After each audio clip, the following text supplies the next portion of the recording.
Doesn't really need to be a Recording long in episode. progress. Why are you recording this, freak?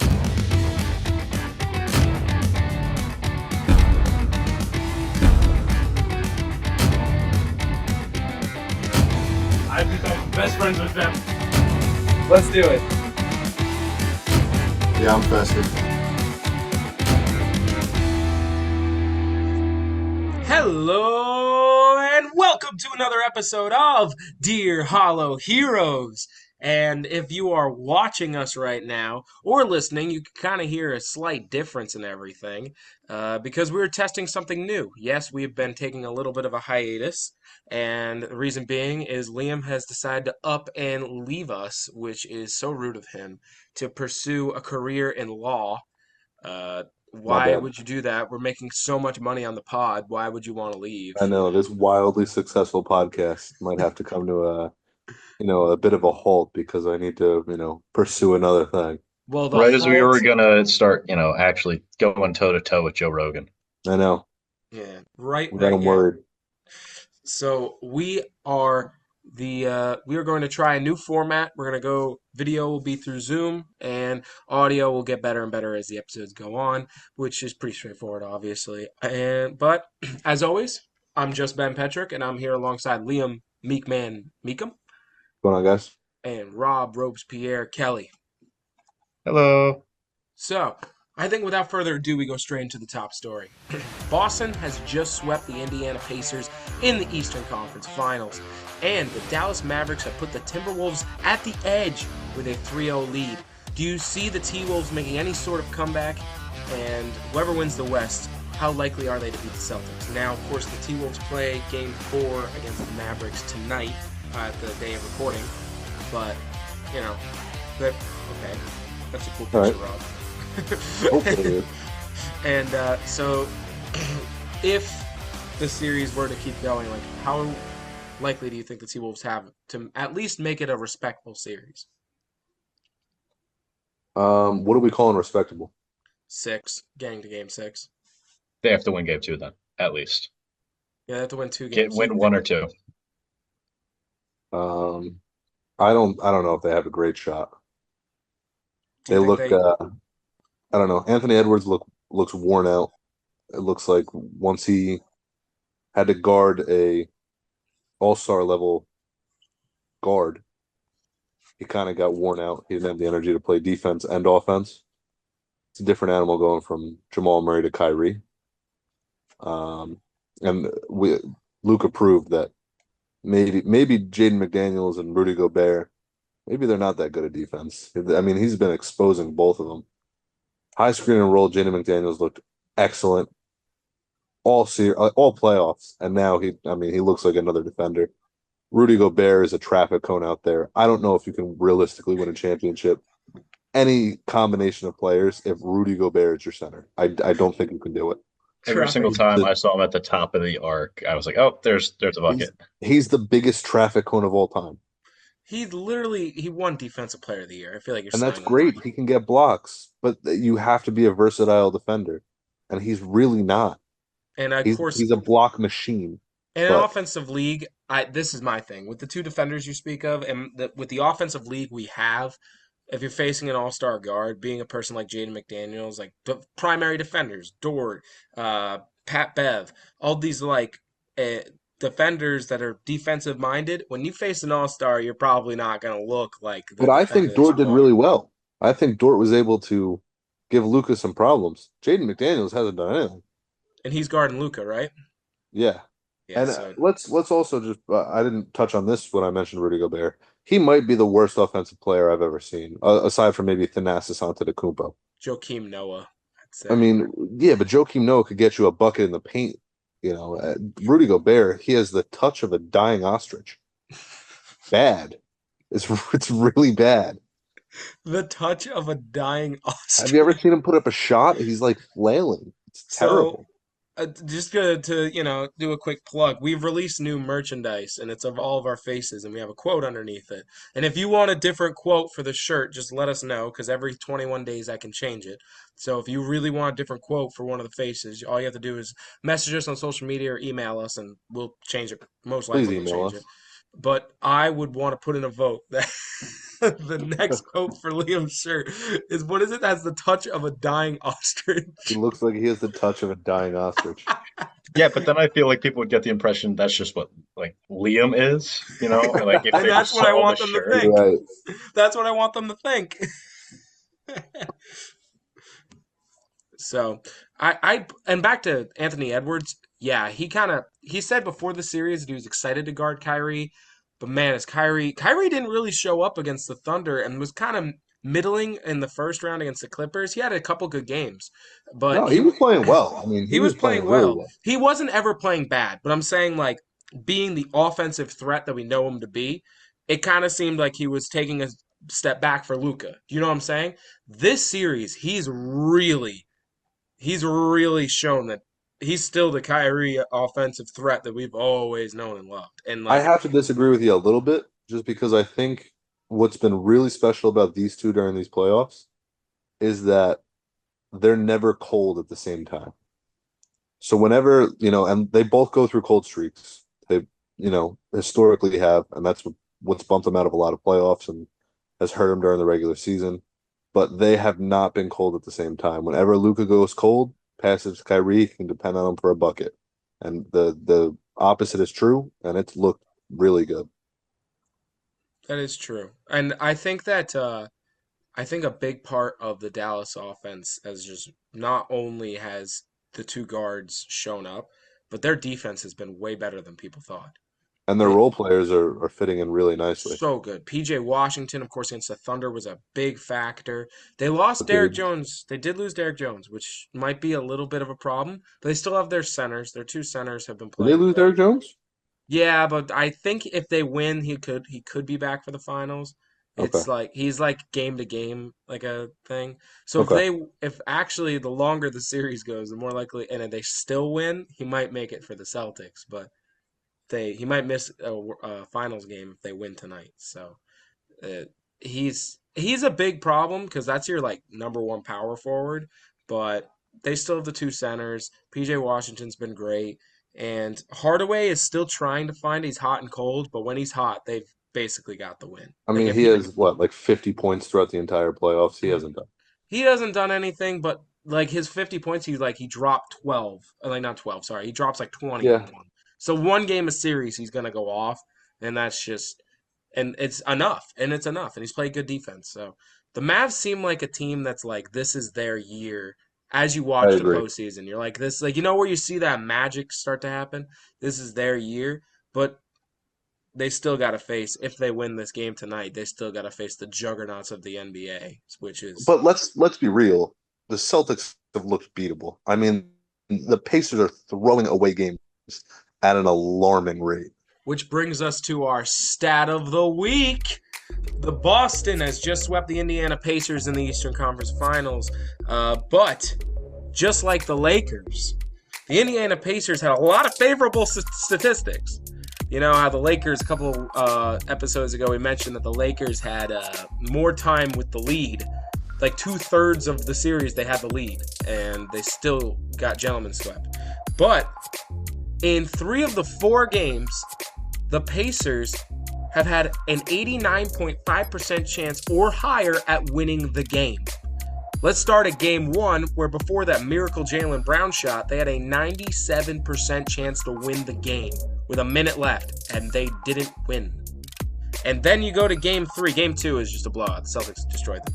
But game 3, the Pacers had, I believe, a 93% chance to win when they put up such a massive lead in the third quarter, lost the entire lead in the fourth quarter, and lost the game, which was unbelievable. And then they had an 89.5% chance to win in the fourth quarter of game 4, and they still lost the game. Or it was late in the third. It was like within the final 15 minutes, and they lost the game. So, is this a testament to the Indiana Pacers failing? Or is it a testament to the Boston Celtics playing really good basketball when it matters? Or is it both? See, gut reaction wants to say it's the Pacers failing. But the Pacers came up clutch against New York They did what they had to do to get here. I mean, it's tough to say that in the conference finals, a team isn't playing well in the clutch. I mean, it's not impossible to say. They've proved it. They've done it 3 times now. Yeah. But they've won the games they've needed to get here. So it's not like they're, the worst team in the league here. The Celtics are that good. I was also kind of say something along the same lines where you make it this far in the playoffs. She's right. How can you be bad in clutch? Now, they have thrown away some amazing moments this series where you're just like, oh, that was just, you just threw that right out, just gone, just gave up on that opportunity. But the thing that the Celtics do so well is just stick with it. Like there is no stop. And I think that's kind of where Indiana gets hurt is like they, sure, they pace themselves. But they're low. Oh, That was all set up for a pun. Yeah, that was horrible, but I'm glad we got he there. had no insight for us. He just wanted to say a pace. No, to speak to that, the consistency aspect of the Celtics, what my problem with the Celtics has been in the past has been how hot and cold they can look. And as a team, they look like that. Like I mentioned Luka and Kyrie before, they're not getting cold at the same time. That was never the case with Jaylen Brown and Tatum. They were either both hot, or they were both down. And it led to a lot of astonishing wins and a lot of astonishing losses. And as a result, they haven't gone all the way yet, with this core team, obviously. This year has looked a little bit different. There hasn't been a whole lot of weaknesses in the game.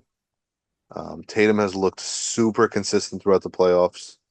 Brown has looked, fairly consistent. There's no, we can't use his left hand anymore. He's looked good. And, they still have that, the Derek White magic off the bench or the Al Horford game where he shoots 5 threes and makes all of them. Like, those role players still step up big time for him. And, it's the consistency that's really making me think that the Celtics really have it this year. This is another big thing that they have been able to do this. They've swept the Pacers in the time it took they swept the Pacers. I'm sorry, hold on. I'm so sorry. They swept the Pacers without Kristaps Porzingis. Mm-hmm. So imagine, how are the Mavs going to be able to stop this team that we have now? And then at game 2 or 3, you have Kristaps Porzingis coming back and causing problems there. Now your big men have way more to worry about than just Jason Tatum and Jaylen Brown. So I will say, though, the Mavs do thrive when there is a lot of offense on the court. Kind of. I'd say, but this is a different degree of offense. And I also, agree. I think the other thing is, people say that they had a Mickey Mouse run, the Boston Celtics. A lot of social media is saying they had a Mickey Mouse run. They did have a very easy go of it. They didn't have to face Jimmy Butler when they faced the Heat. And the second round, who'd they have in the second round? No Donovan Cavs. Mitchell. No Donovan Mitchell with the Cavs. And then the third round, the Pacers were just not matched up well at all for them. And Halliburton got hurt. Halliburton got hurt. So when you go to the Dallas series, they're going to face their first fully healthy team. But at the same time, you can go back to Dallas. Let's say they win tonight. Let's say they swept the Timberwolves. They're winning 5. It doesn't matter. They faced the Clippers that were very inconsistent throughout the season. I think that's their actual best win, in my opinion, because then they went on to face 2 teams that were not prepared for the postseason. They really weren't. They had no idea what they were doing, except for Rudy Gobert, who kind of knows, and he's Rudy Gobert. So the playoff experience on these 2 teams are very minimal. And the Dallas Mavericks have been to the Western Conference Finals before. They've gone to the second round numerous times. So Dallas has definitely way more experience than them. And now they're facing a Celtics team that is in the Eastern Conference Finals almost every year since Jason Tatum was a rookie. I don't think they've ever gotten booted out of the out of the Final Four besides once. So that's another huge factor that, you look at the Mickey Mouse run. Dallas has a lot of benefactors too that got them there. So That's true. Strength of team, all Dallas. Dallas has had to face the more difficult teams. But don't forget that the Thunder, their average age is 22. So And the Good Timberwolves point. are not too far off. So I think that the Celtics should win, but based on history, it seems like it's going to be the Dallas year. That, in my opinion, based on how it's been going NBA wise that I've seen my whole life, Dallas probably will win it. But statistically, it should be the Celtics. But you guys ready for some burning questions? Let's do it. Burn, baby, burn. All right, Rob, I'm going to need you to describe something for me. Why are we both wearing a Pittsburgh Pirates hat as Yankee fans? Can you explain that for us, please? We went to a Pirates game this weekend where they played the Braves and they lost 8-1. Oof. After in the Pittsburgh we're trying to sweep and they still lost. But while I go grab something really quick, Rob, you got to describe what we saw on the very first inning of that ball game. So we had, the pleasure of going to the most beautiful ballpark in all of baseball. Arguably, it's definitely easily top five, no matter who you talk with. This is what I've seen. PNC Park, you got, the Allegheny, you got the bridge, the city skyline. It was a beautiful day. Lead off first batter for the Atlanta Braves is Ronald Acuna Jr., who hits a deep ball right towards us out in left field. And it hits the base of the wall. He rounds first. He goes to second. He's got a double to start the game. The crowd is in it. That's a great way to start a game.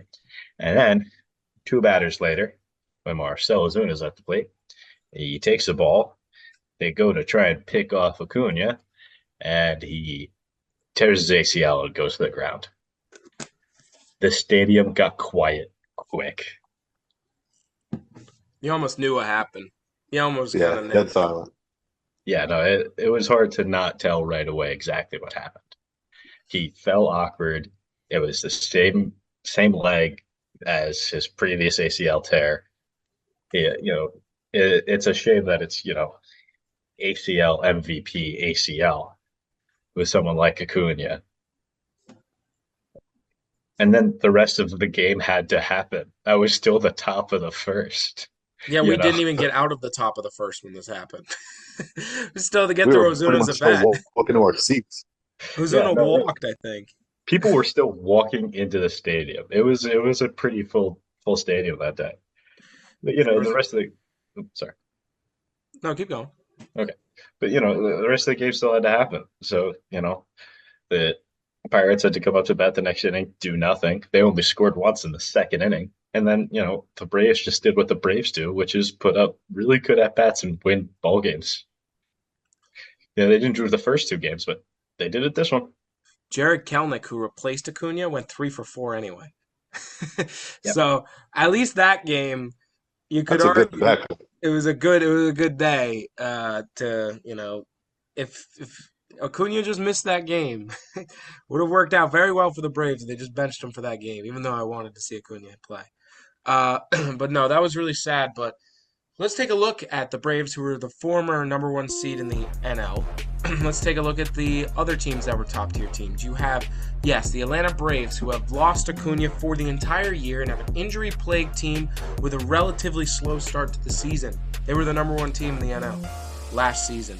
Then there's the LA Dodgers, who were the number 2 seed last season in the NL, who had a glimpse of being the best team in baseball, yet they show signs of playing very poor baseball out of nowhere. They can get swept at any moment, and the bats can go silent, and the pitching can start giving up runs.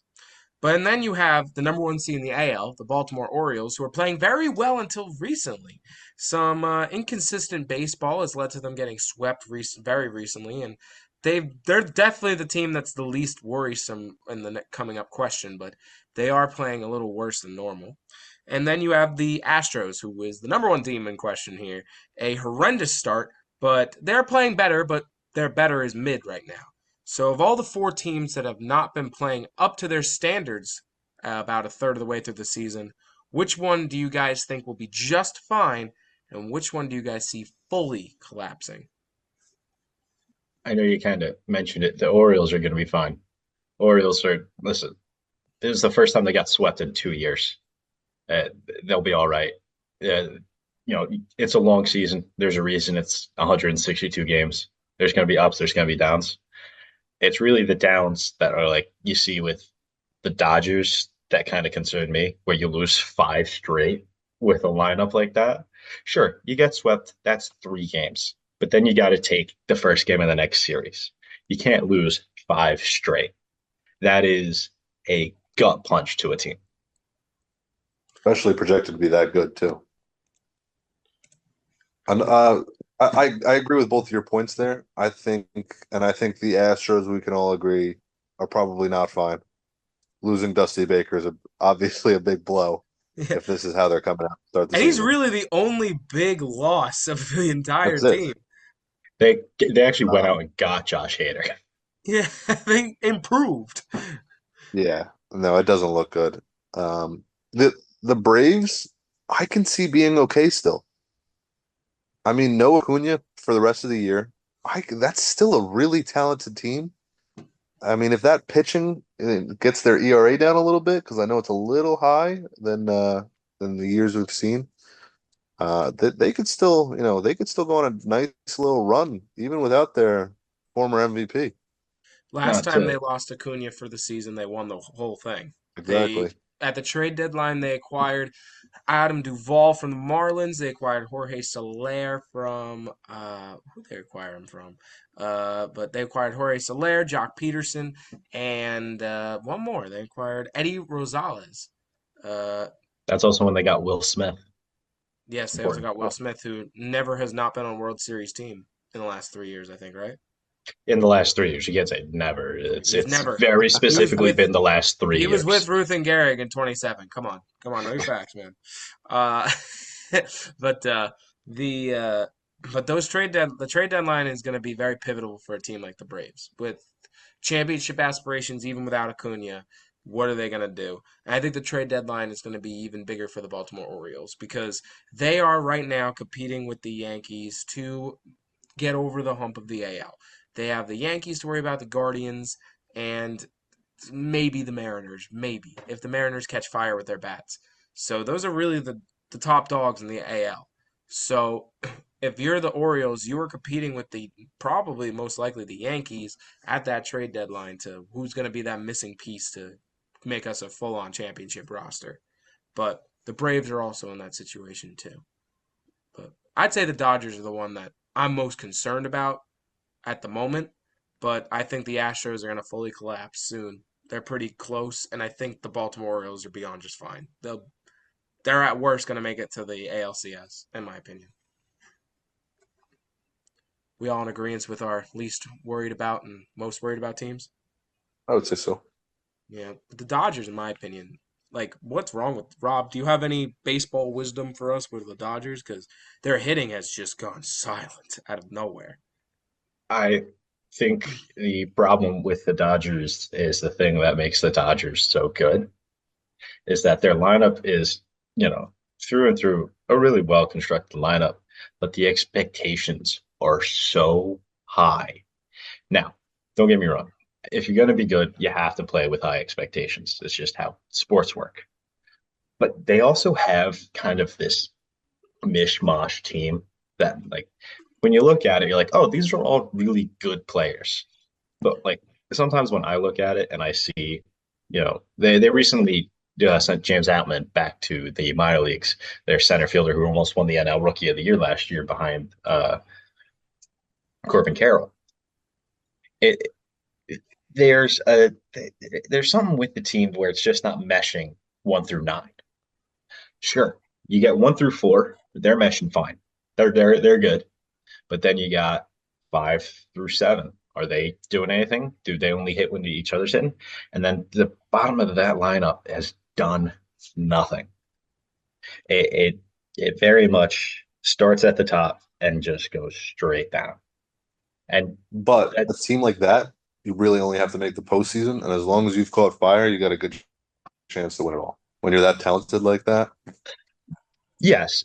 I also think they just need to like fine tune their bullpen. It's not, bad, but like there's a squeaky wheel in there. And it's hard to say why the Dodgers are bad because you look at them and you're like, no, they shouldn't be. And they just are. They're kind of like the Dallas Cowboys of the baseball, where you kind of just feel like, and kind of like the Celtics, just except for maybe this year, where you were kind of like, something bad's gonna happen. Every year, something bad's gonna happen. They're gonna mess it up somehow.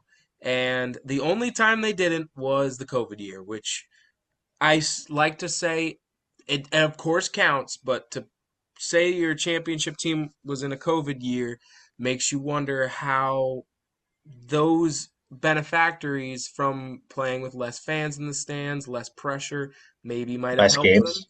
Less games might have helped the Dodgers in that regard. So they won, which 100% counts, but it was a very different league that year. But besides that, every other year the Dodgers have played, it has kind of been like an accident waiting to happen. Their one championship team that I think was their legitimate one, they lost because of cheating. But besides that, it's just been accident after accident since 2012. So I always kind of believe that the Dodgers are going to find a way to mess it up like the Dallas Cowboys and the Boston Celtics. They're going to find a way to mess it all up, no matter how far they go or how good they look. So that's just my opinion on the Dodgers situation. Got anything, Liam? I'm good. All right. So, final burning question before we lose Rob. Make sure, Rob, that you message me what your lock and upset is before I forget. I'll DJ just tell you. LeMahieu returns to the Yankees today while we're recording. He'll already have returned. And he will bat ninth and play third base. If DJ comes back and plays strong, who do you think gets the starting role in the infield and who gets moved to the bench? So, DJ LeMahieu bats like 280, hits a home run every 20 at bats, gets a good 25 at bats, gets a hit almost every day. Goldish glove defense. What's the infield look like now? Can you The define goldish glove for me? Goldish yeah, glove means you could be a gold like he's a you're two-time Gold Glove winner. you're a He's B, what? like A is a gold glove tier defender. B's like a B. Okay. What's the infield look like? Uh, okay, so right now it's Rizzo at first, Glaber at second, Volpe at short, and then it's going to be DJ at third, right? And it's not going to change. This is what the Yankees have wanted. This is what the Yankees want. They will not change this. They finally got their textbook offense that they prepared all off season long. They got their offense, they got their defense. They do not want to change a thing. I can't Like help but agree it's that gonna they be want just that. They want that for sure. I 100% agree.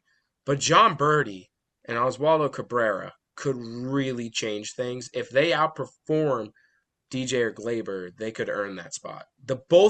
All four are fighting for two jobs.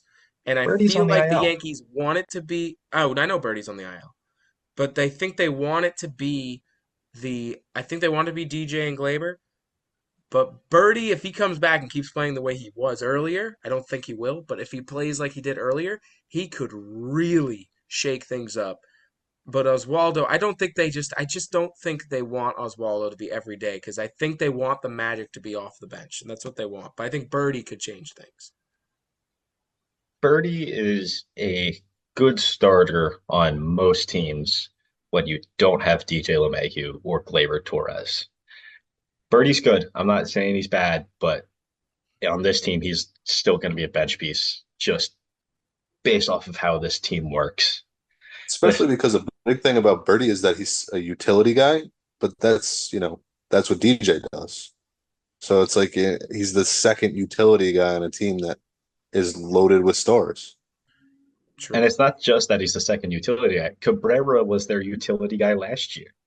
You got Cabrera and DJ who are been your utility guys. DJ won a gold glove as a utility player for the Yankees. So you're going to rely on that as long as you can. He won a batting title with the Yankees. They're not going to push DJ LeMahieu out of that spot. It's going to take DJ LeMahieu tanking horridly for them to say, all right, we're going to put in Cabrera for a couple of games.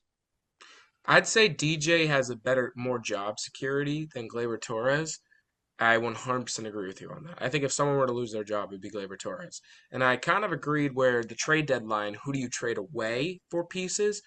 you mentioned that Glaber Torres would be a big trade away piece, and I see if Glaber starts to slump but do just enough to still get trade interest, he could probably see them shipping him off, moving DJ to second, and having like Birdie or Oswaldo play third. Like you're looking at that Or situation, just trade for a third baseman. or trade for a third baseman and just have DJ play second. Like probably if the Giants keep playing the way they did, Chapman would be available. But here's what's going to happen, right? Here's what's going to happen. Gleyber Torres is going to get hot in July, and the Yankees aren't going to want to trade him. Then he's going to get real cold in August, but get hot again in September. But DJ LeMahieu is going to bat 289 for the rest of the season, which is good enough. So specific. If that happens, I'd be shocked. Okay, dude. All right. We are going to go to the next segment. Rob, do you want to say your lock and upset right now, actually? Yeah, Do you guys have your locks and upsets? I Yeah. have mine. All righty. Come on, dude. I'm always prepared. All right, let's do our locks and upsets right now, all right? All right. Are you going to do the whole bit? It's time for locks and upsets. Ugh. No. Happy? No.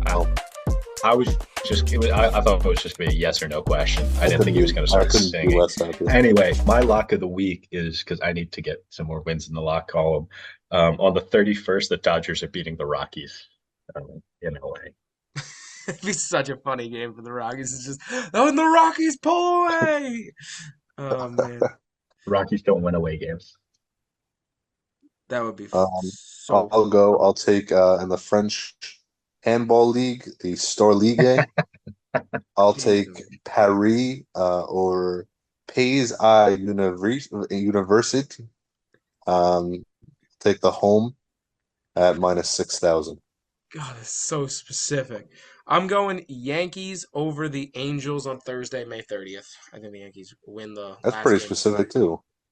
Oh, whatever. All right, for upsets, what you guys got? I think it's going to be real upsetting when Paulo Costa beats Phil Chapman. Sure. I can't bet on Paulo Costa. I'm sorry.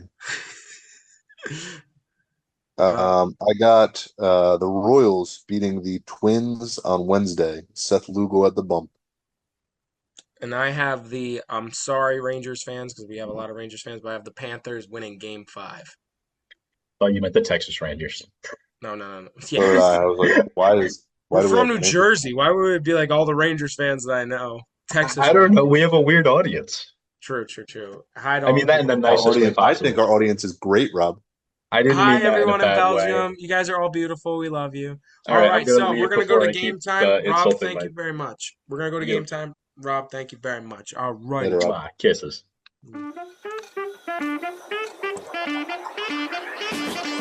All right, and we are back with some game time. Yeah. Game time. Just me and Liam. It is going to be a battle between Liam and himself. Yes. It's just a battle to test Liam's intelligence. This is what this game is. It's supposed to be a Liam Not gonna go well. But Rob is a simp, so we have to now deal with you just being intelligent by yourself. All right, so We're unintelligent. Let's not go hang out. All right, so this is how it's gonna work. You remember through the numbers where I gave you guys a bunch of stats, and you had to, and you had to guess which player it is. Let's reverse it. I'm gonna give you the player and a statistical category, and you have to guess what number belongs in that stat. So if I just say, No, there's no way. if I just go Pat Mahomes touchdowns, you have to guess. And what I was going to do is closest one wins, but because it's just you within a certain range, so if it's like a stat where you should be close in the ballpark, I'm going to go within 3. But I'm going to give a ballpark for each stat, okay? So I am going to give you a ballpark this time, so to see if you're right, okay? If not, you don't have to be on the nail. But if you are on the nail, it's double points. So, All right. sound cool? If you're in the It's not gonna ballpark, go well. if you're in the ballpark, it's 1 point. If you are on the money, it's double the points. Or while you're On your laptop, you can open up another tab and give me stats, but it's up to you. All Um, right. all right, let's go. What sports should we start with? Let's go with the NBA. We're gonna go NBA. Now, I'm going to make this even easier. I was going to address this to both of you afterwards, but because you seem nervous, they're all league leaders. So no one is like, how many points did, Okay. this random player get? No, these are all players you should know or lead statistically, obviously. Sounds good. So we're going to go with how many points per game did NBA runner up at the MVP voting? Shea Gilgeous-Alexander, how many points per game did he score? Hi. Get this within 3 points. So you can go three too low, three too high. You have a 6 point range here. God, my gut off rip is telling me 27. Can I give you a decimal? Yeah. All right. That changes things drastically. 3.5. What? How many and a half? 3? 3.5 points per game. Yeah. Shea Gilgeous-Alexander scored 3.5 I'm points per kidding, game. Ben. I'm kidding. Jeez. Let me go with, well, you know what? We'll go with 27. We'll go with flat 27. Flat 27. You just barely get the point. You were the third number too low. He scored an average of 30.1 points per game. If you Wow. got 30, I'm giving you 2. If it's a point decimal, you're not supposed to get the point decimal. Okay. Uh, except for average, but I've only one average question, so. All right, so moving on. So you do have a point. So you have one. We're going to move on to the MLB itself. So far, now this is for so far this season. How many home runs did the man we witnessed? So you saw his stat line 4 to 5 times. How many home runs does Marcell Ozuna have? You get this within you can go one This too low, season? one too. Yeah, you can go one too low, one too high. He is right now tied for fourth. He's been playing well, too.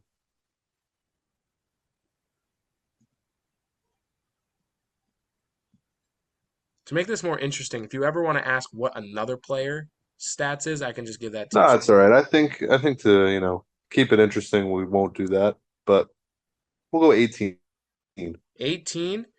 You are incorrect. The league leader has 18 home runs, and Kyle Tucker. But Marcell Ozuna is tied for fourth with 15 home runs. What did I have to get it within? 3? Yeah, you could go 15, 16, or 14. It's within one Gotcha. because they haven't hit that many homers yet so far. If they were in the 30s, I'd start to make it more. So now we go to your bread and butter last season in the NFL. So within the correct, you have to be within 50. Within 50 yards. How many receiving yards did Tyreek Hill have? Oh, man. He was number one in the league. And he won by 50 yards to the number 2 receiver. He had a lot of yards. I think it was a pretty big number. Because we were talking about could he go to 2,000 at one point. If he didn't get hurt, I think he just misses. I think he's second or third all I time. was going to say it did get derailed by injuries, but it wasn't like, he didn't miss significant time.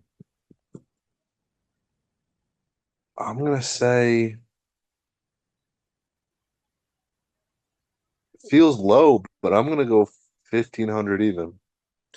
You are incorrect. He was 1 yard away from 1,800 even. What? 1799. Well, I think the record's like 2,100 or like just under 2,100. That's absurd. So I think it's. I didn't think he got that high. Yeah, it's wild. I just think, by the way, this is something I just noticed. I didn't have it in our stats. Did you know that Bobby Wagner still led the league in tackles? Yeah, dude. He did anyway. He just always does. He's so old and he still He's an does. animal. Unreal, unreal. So let's take it back to the NBA, where we're gonna go with How many assists does the MVP 3 times in 4 years, the Joker, how many assists per game did Nikola Jokic have? He was Assists are always third. lower than I think. He was third. He was only third. Yep. Do you know who came in first and second? First was Halliburton. Second was Luka. Wow. Um,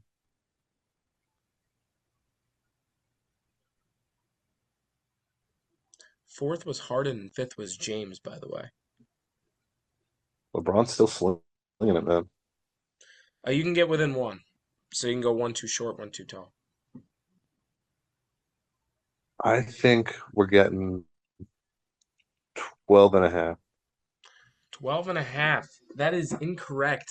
He had 9 assists per game.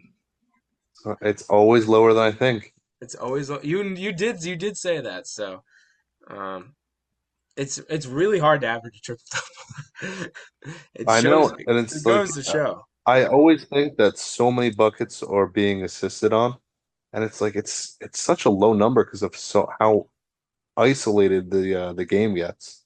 Yeah, true. And you wonder when you have a guy like Jamal Murray, you're not gonna get many assists passing it to him. He kind of That's why I'm takes it surprised himself. Luke is on there because they play a lot of ISO ball over there. True, but true. Luka is surprising.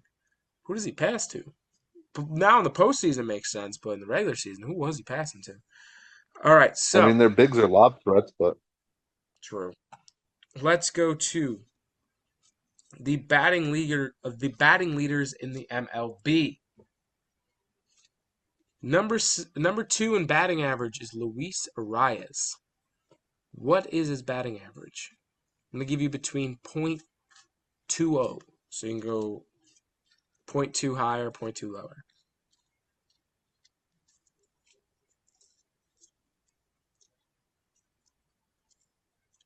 it's always a Luis Arias. It's incredible. Number 1 is Betts, though.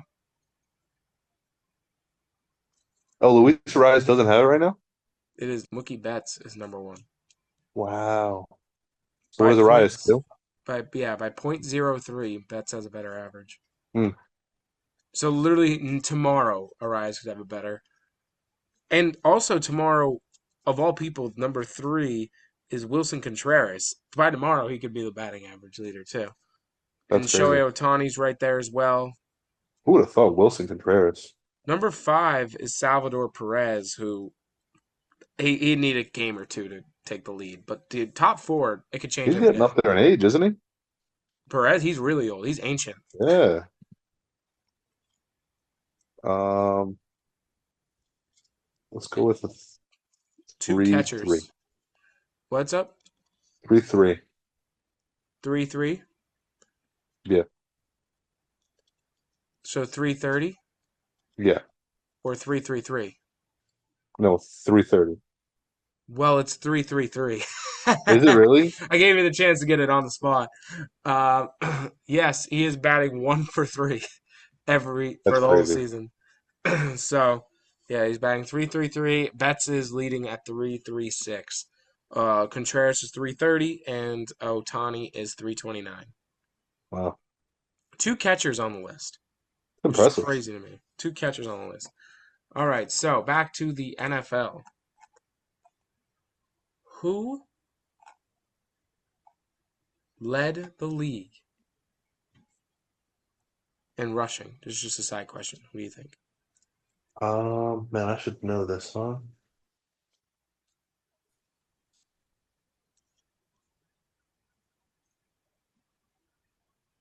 I feel like there's an easy answer. Is it a trick question? Is it not CMC? It is CMC. I was just Okay. messing with you. So, but number 3 is your man, your fantasy hero, the man out of LA, Kyron Williams, Crazy. within 50 yards. How many yards rushing did he have? The 3rd best rushing yards getter in the league. How many yards do you have? Within 50.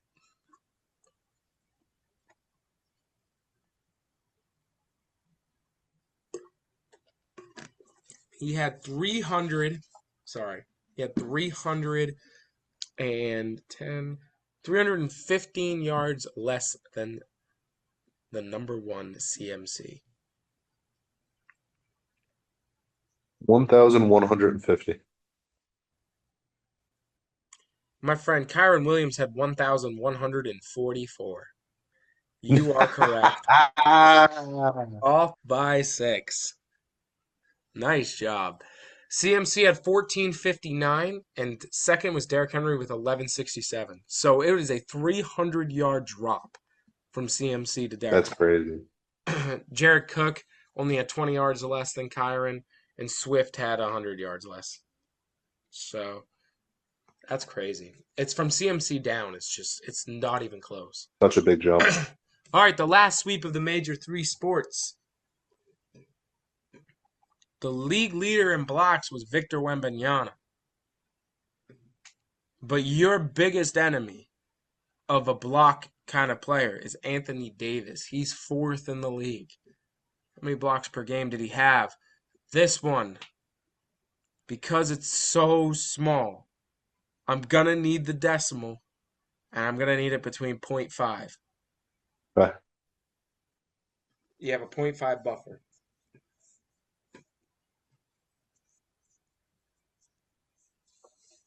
Let's go with blocks are tough to get, man. Let's go with 1.7. Wow. You were 0.1 off. He was 2.3. So you did not get the point. You thought you had Yeah. the 1 point. I'm sorry, man. Yeah. But no. Yeah, 2.3. Which, by the way, he was tied for 3rd, technically. Tied for 4th. Because Kessler and Lopez had 2.4. Then you go up to Wembanyama at 3.6. Like, Wembanyama was beyond the blocks leader. Crazy. So, all right, that will end NBA's portion. Let's go to MLB with our final stat. I just got a notification here. Yeah. Sixers plotting Butler reunion. 76ers would offer Jimmy Butler max contract extension if they pull off trade with Heat. That would be the end of me watching basketball. That would be it. If Butler goes to the Sixers? Yep, that would be it. Really? Yeah, throw in the towel. You'd still watch basketball, my friend. I don't know, man. You'd still watch basketball. I'd be I a watched Spurs my fan. childhood hero go to another team, and I still watched. Yeah, but it wasn't Philly. Does it matter who? Yeah, it does. You hate Philly. Philly's taken too much from me already. Yeah, they took Saquon from you. It would have been a bad 2024 for you if that happens. I know, man. They take everything you love. Wait, the Mets are the Phillies are gonna find a way to find a Lindor and Pete Alonso on their team. There's no one they really want from the Mets, my friend. I'm sorry, but the strikeouts is very valuable. But I think the most important pitcher stat is ERA. Now, coming out of Boston, Tanner Houck has surprised everyone with an incredible ERA. This was meant for Rob. I'm sorry, Liam, but you have the answer now. So, Tanner Houck has had an incredible ERA. But he's only 4th. What is its ERA? Can you get it within 0.30? Number 1 is Seth Lugo out of Kansas City. 2 is Ranger Suarez out of Philly. 3 is Lopez from Atlanta. And 5th is Olsen from Detroit. 2.0 clean. 2.0 clean. My friend, you get 1 point because he has 1.9. So that will end baseball. I lost count of your points. Have you kept count? 1 million. Well, that's good enough for me. So many points. No one wins, so it doesn't. You technically win because you have the most But I win. points. It's just a battle of your own sanity here. Finally, Big dub. Deron Bland broke so many records with his pick sixes, but how many total interceptions did he have to lead the league in? And by the way, every time I look at the stat, you know how you said assists are always lower than you think? Interception totals, I'm not kidding, are always lower than I Yeah. think. No one gets picks anymore, like for a lot. They just don't throw to the player anymore. Tough, man.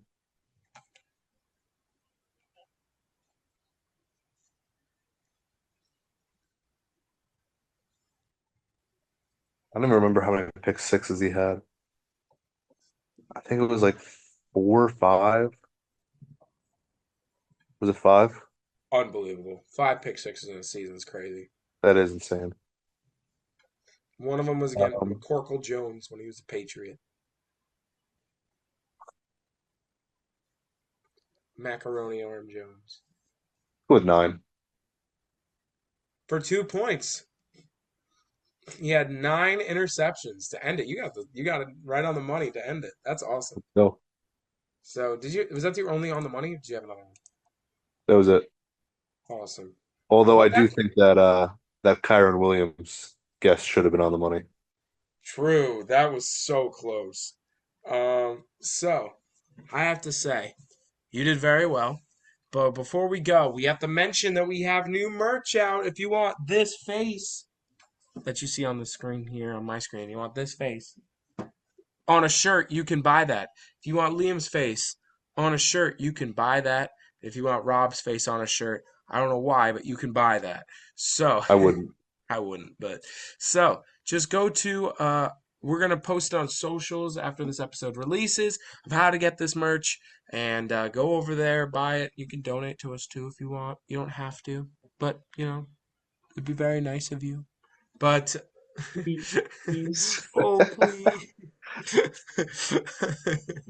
So, yes, we have new merch out, and hopefully there'll be more new things coming along the way this summer as we transition. I will be also trying to expand this podcast in any way or means necessary. And I would also like to thank you all for listening, because you guys are also, I've just learned that we are being listened to around the world. We have hit every continent besides Antarctica. We have hit 6 out of 7. I'll take it, but those people Coming in soon, Antarctica, Antarctica. yeah, come on. You gotta listen in. I would like to thank you all for listening. You can follow us on our socials at Dear Hollow Heroes. You can also email us through dearhollowheroes@gmail.com. Message us and let us know about the topics we discuss. Give us a take of your own. You can listen to us on most platforms where you get your podcast. And I want to thank Liam and Rob. Hope you all have a wonderful rest of your day. And also thank you, Frank, for emailing us again. He thinks that he was the reason that we lost our basketball game, Liam, because he was messing with my shot and warm-ups. I'm not going to describe what he did, but what he did can mess up most people while they're shooting around. What did So, he do?